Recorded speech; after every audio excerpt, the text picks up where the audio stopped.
2 police officers have been injured, one seriously, after a major security breach at Manchester United's Old Trafford Stadium, with hundreds of fans invading the pitch to protest against the club's American owners.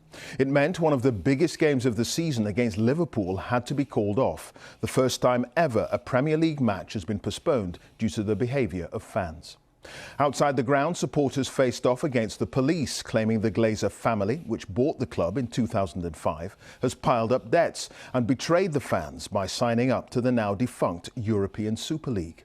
Our sports correspondent Joe Wilson reports on the dramatic scenes at Old Trafford.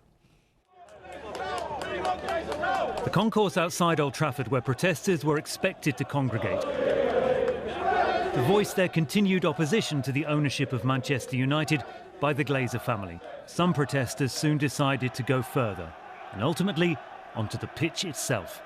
This was the scene at one of the most famous football grounds in the world, that revered Manchester United pitch, the place of stirring feats of football, occupied. As clashes continued, police reported 2 injuries to officers, one slashed in the face by a broken bottle.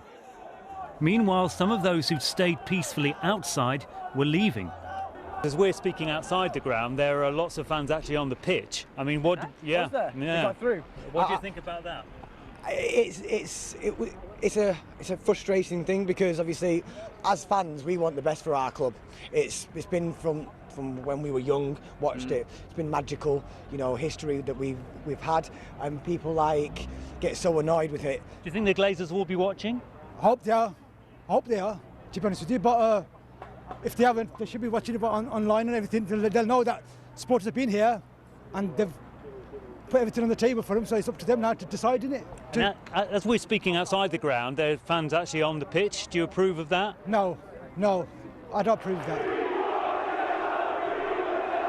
Well, they stayed. There was a match due to be played here, a match with direct implications for the outcome of the Premier League, supposed to happen here.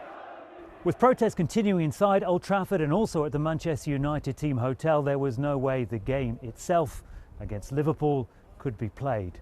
Today, the Reds were stopped. So will it change anything?